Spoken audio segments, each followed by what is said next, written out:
Hey everybody, this is David again, and I'm back for another episode of Yoga for Boomers. Today we're going to look at some exercises that you can do that are going to focus on your hips and on your lower back. I have had issues with the hips in the past. They get really tight, and when they get tight, it affects your balance, and balance is critical to us as we age. You may not know it, but most people who are older fall, and the falls are oftentimes fatal. It's actually the leading cause of death among older people is injuries that are sustained in falls. So the hip is critical to your balance, and balance is a key to your lifelong enjoyment of everything that you do. So we're going to focus on some hips today, particularly because mine are very stiff as I speak. So the first thing that we're going to do as always is we're going to take a few deep breaths, put a hand on your heart and a hand on your stomach. Breathe in through your nose, and exhale either through your nose or your mouth.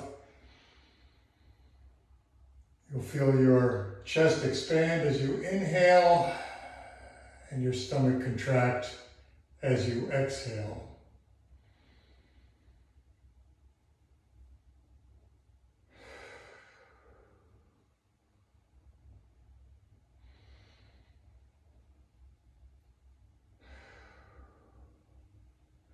Now I've already warmed up today, but if you haven't, you can do the warm-up exercises that we covered in one of the earlier videos. But I'm going to jump right to the hips right now. And I'm going to start again, if you've seen the previous ones, by hip rotations. Just simply doing slow, easy hip circles.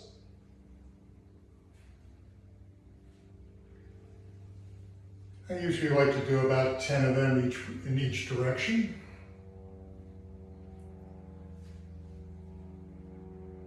You can lean forward and lean back if you feel comfortable doing that.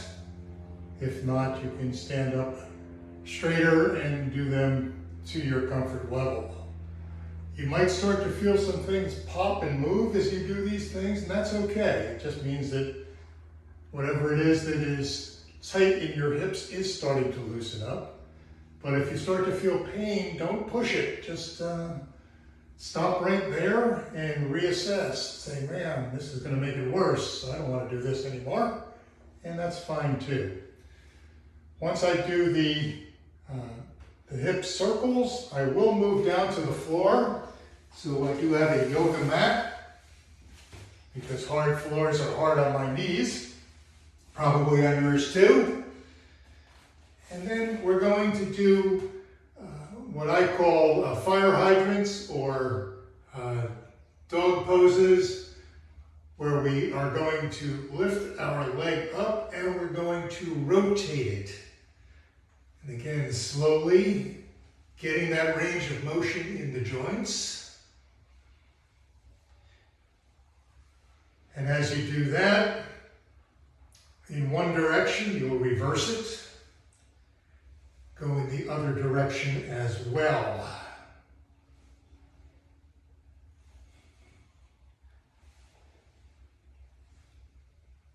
And what we do on one side, we always do on the other.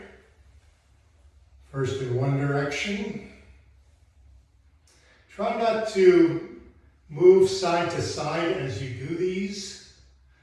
Just focus on moving from the joint and not swaying with your whole body to get that movement.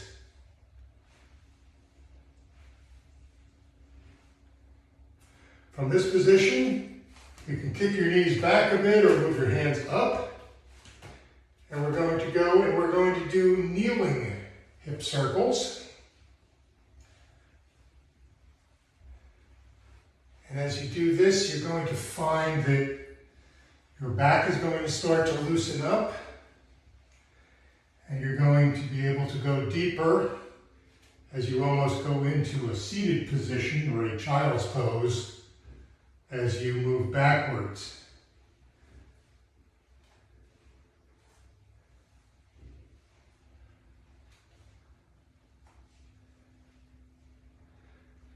And again, reverse it, doing to one direction then to the other, making sure that one side is worked and then the other side is worked. Be emphasizing different muscles as you do that.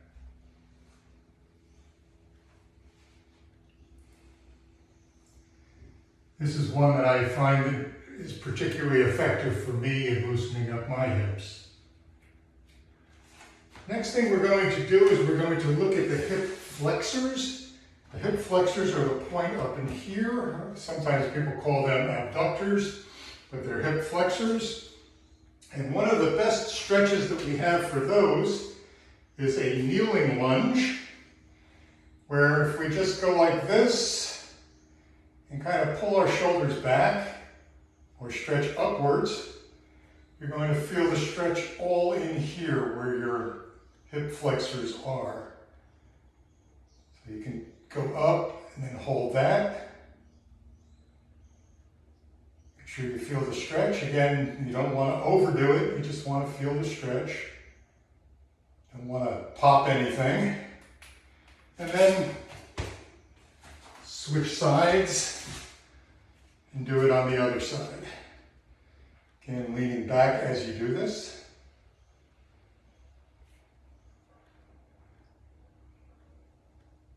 And again, hold it for a count of 10. Remember to breathe as you do these. Breathing makes the world to go around and the body feel a whole lot better when you get the oxygen in to make the muscles comfortable in doing the work that you're asking them to do. The next exercise that we're going to do is bridges. Again, these are going to focus on the abductors. So you're going to lay on your back. And as you do that, you're just going to lift your butt up off the ground and ease it back down. And I will typically do 25 or 30 of these. You don't have to do them fast, but as you do, you'll find that this whole area in here, it gives stability to your hip joints, is going to loosen up. You will start to feel it after a while, but that's okay too. And again, remember to breathe as you do these.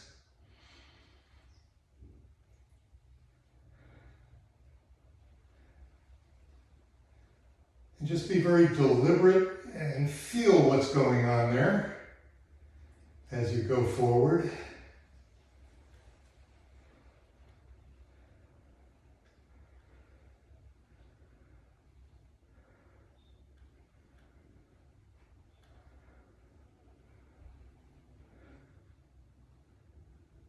There is another variation on that you can do. I don't do it that often, but they are called seated benches or seated bridges, where you can hold yourself up and again just bring your butt down to touch it.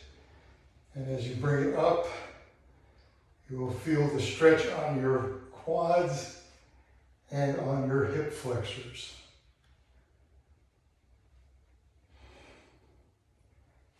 And if you can only do a few of them, that's fine. You just do as many as you can. If you need to take a break, hey, that's good too. Once you go through that routine, there is another one that involves the use of the mat and the floor. And this is very good for people who have had piriformis or currently have it. Piriformis is a muscle that connects the lower portion of your tailbone with the outside of your hip.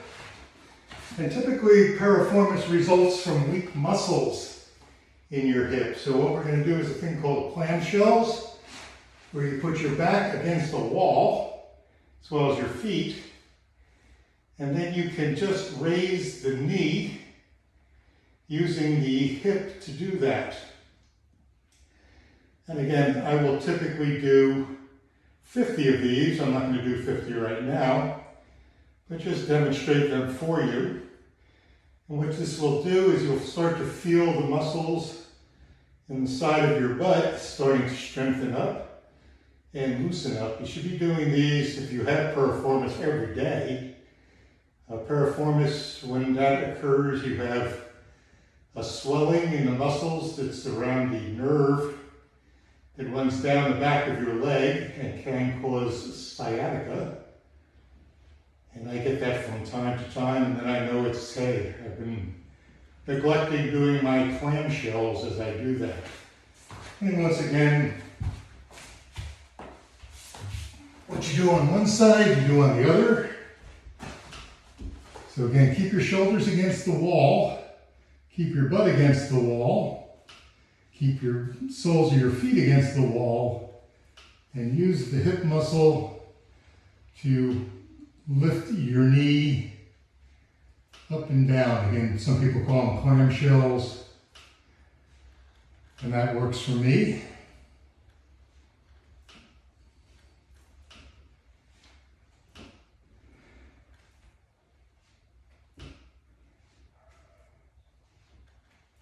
And you'll start to feel it after a while. Again, I typically do 50 of these on each side. It's a really effective way to stretch out and work that hip socket.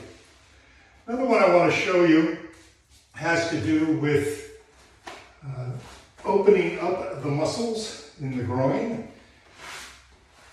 And it's called a figure four.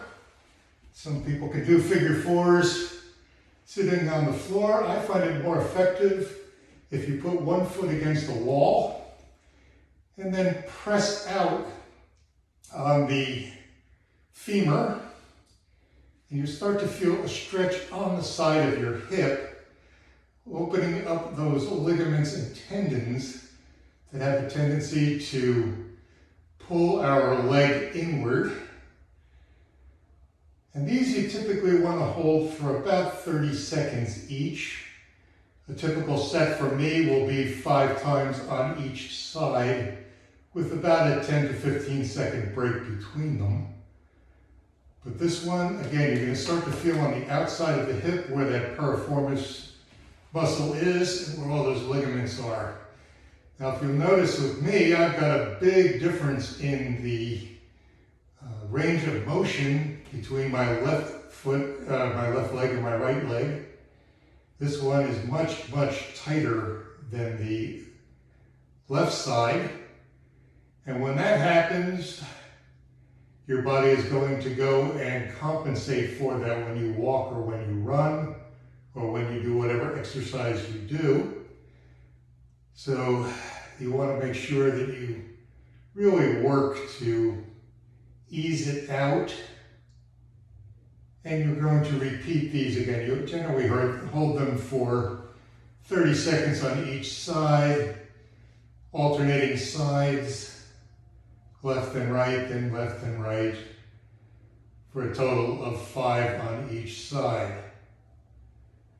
I'm not going to use 5 minutes of your time to show you that, but what I do want to show you is a variation from this, that when you get things loose, you can pull up behind your knees and then gently rock side to side.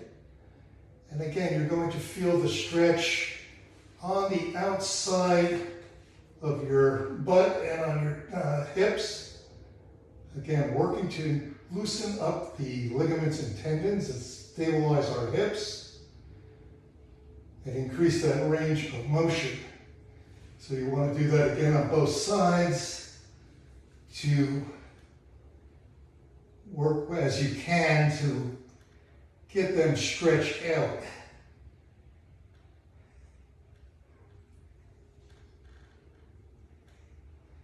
And then there's one more thing that I will show you for today that you can include in your arsenal of exercises to keep your body moving the way you would like it to move. And that is the traditional hip stretch, where you will sit on a mat or on the ground, cross your knee over so that your foot is flat on the floor, and then hug it with the opposite hand and turn around and face the rear. Look over your right shoulder in this case. Breathe as you do this. You're going to want to hold this for, again, 20 seconds or so. As you do, you'll start to feel it loosening up in here. Switch to the other side. Hug it with the opposite arm. And look over your left shoulder in this case.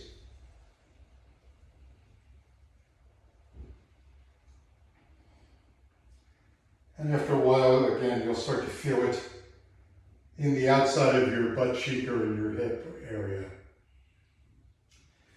So that's about it for today. Those are some simple things that we can do to loosen up our hips and to, once again, improve our balance, because when our hips are square, we can distribute our weight properly and we can work to balance ourselves. By the way, if you've ever done one-legged stands, these are great ways for strengthening the hips as well. You should feel it on the leg that is planted on the ground. Just make sure that you have the entire sole of your foot on the ground. You should be able to do these for about a minute or so from the start and then work up from there. Again, in this demonstration, we'll just show you how to do that. So again, thanks for watching. If you like this video, please click on like. If you want to see more of these, and I will be doing at least one a week, maybe more, click on subscribe.